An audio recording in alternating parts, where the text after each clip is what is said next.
excitement, wrestling's primo numero uno announcer. And this is WrestlePoopy, where we take a deep dive into the nougat of the annals of professional wrestling. And since it's hot out, and everybody's got that horrific swamp booty, oh man, I told you to wash. we're going to be taking a look at Extreme Rules 2020, that horrific, scary year. And we're going to take a look at the swamp match between Bray Wyatt and Braun Strowman. Man, I ain't gonna do this one. What are you talking about, Ali? I'm not gonna make fun of a match that Bray Wyatt's a part of. Man, we've been over this already. We're not making fun of Bray Wyatt. We're honoring him by poking fun at the crazy creative back in 2020. Man, I'm out. You gonna do it yourself, you crazy fool. What a weenie. Alright, well, I guess I'm going solo. Let's take a look at the Swamp Booty match.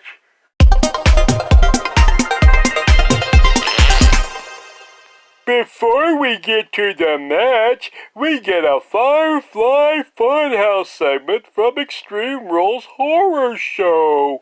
Speaking of horror shows, there were very few good things that came out of the year 2020. That year sucked major butt.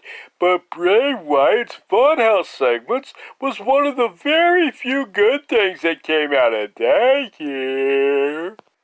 In this segment, he appears as an old-school horror movie host, much like a Svengoolie, or a less boobylicious or attractive Elvira.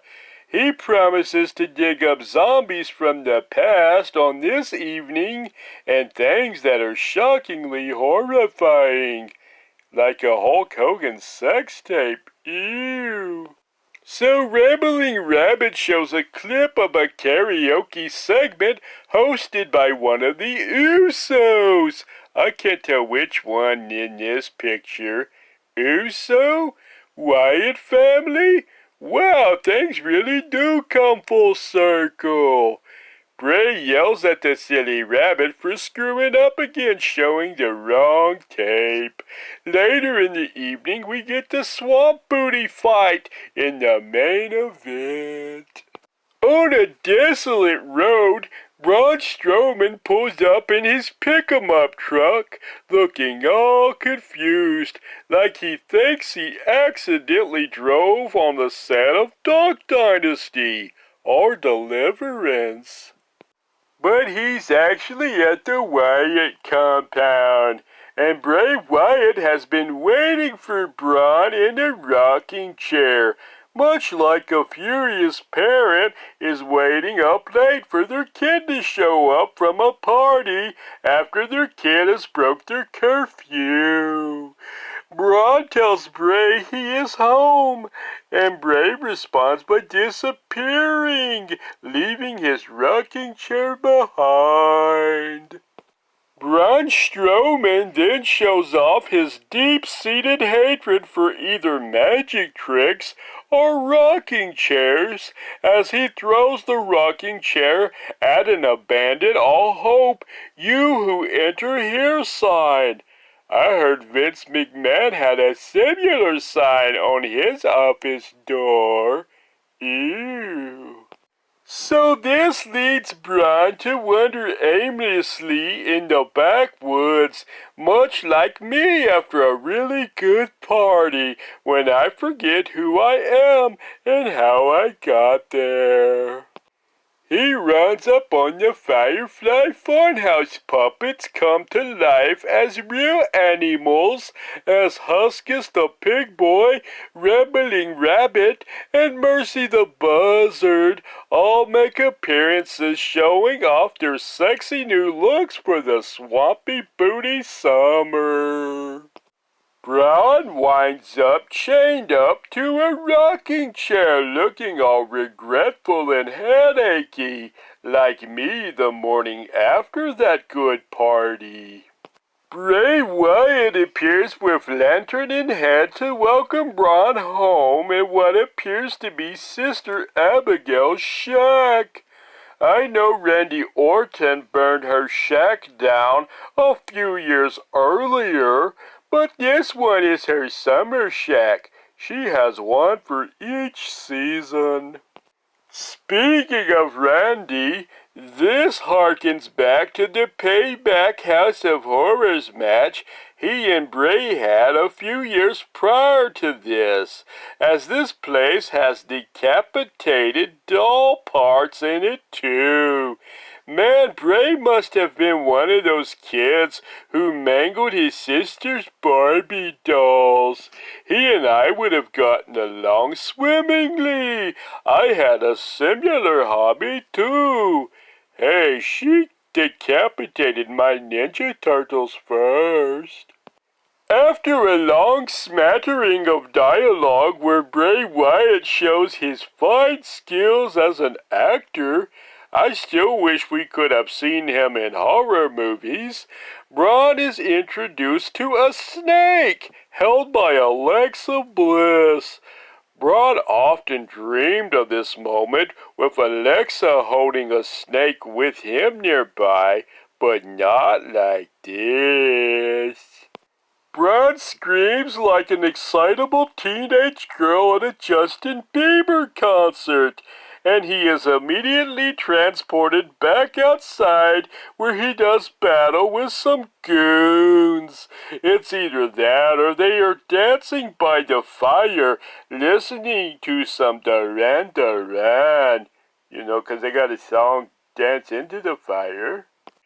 Braun in some goober in black clothes who looks to me like the love child of Ridge Holland and Mojo Rawley fight over a shovel. By the way, I forgot to mention that earlier, Braun Strowman was attacked by a shovel-wielding maniac who turned out to be his past self in a black sheep mask. Braun stared at his old self, regretting his life choices and wondering if that mask makes him look fat, and what the crap is WWE creative doing with his career. Anyway, Ridge and Mojo's love child spontaneously bursts into flames and runs around like an idiot instead of stop, dropping, and rolling. This is why you don't play with matches, kids. It kind of reminds me of when my cousin caught fire after he shot a bottle rocket up his shorts. And much like I laughed at him for being an idiot, Braun laughed at this idiot too. After that hilarity, Alexa Bliss shows up in a black veil, inviting Braun to come play with her or something. Braun and Bliss used to be in a team called Little Big together. I'll let you decide which one was little and which one was big. Any hooter, this momentary moment at this moment marks Alexa Bliss's first appearance in the Bray Wyatt segment, as she would later join him later in the year. So this was a precursor to that stuff. Alexa Bliss disappears and Bray reappears and attacks Braun. The two of them go fighting near the swamps as Braun rock bottoms Bray onto the dilapidated boat. The forbidden door is open. Wonderful, yes. Oh, that was scary. The dilapidated boat floats away with Bray in it as Braun catches his breath. But it wouldn't be long until the dilapidated boat comes back, making Braun look all constipated, confused, and achy. Bray Wyatt returns, and he and Braun fight in the swamp as Skinner wonders who in the crap is dicking around in his swimming pool this hour of the night. We get some appearances from some gators. I think that's Ali's mama. Hey, man, leave my mama out of this. Sorry, I thought you left. Braun reemerges, retching his guts out like he just witnessed a segment between Ric Flair and Lacey Evans. Ew! Meanwhile, some deformed, demonic-looking kids laugh at him. They kind of look like they're from the hills have eyes.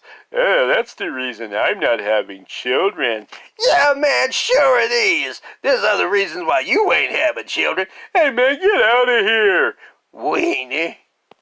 While he's flat on his back trying to catch his breath, Bray reappears over him, ready to give him a paddling. Kinky.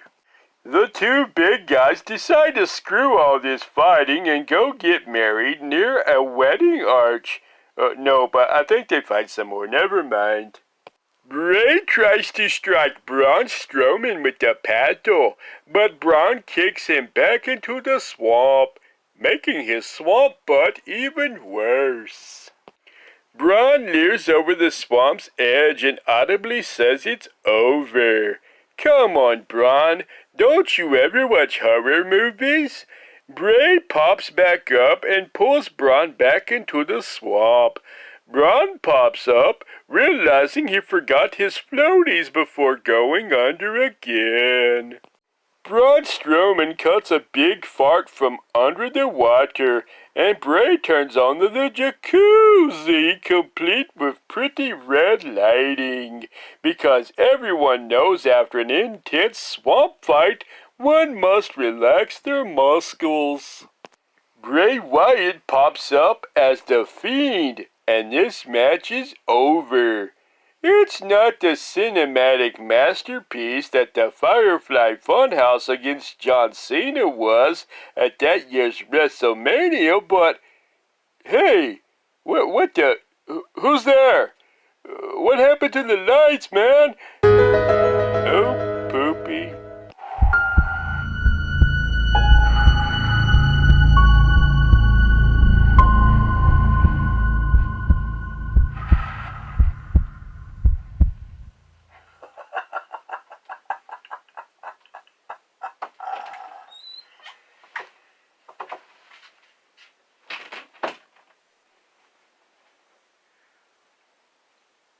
I tried to tell the stupid fool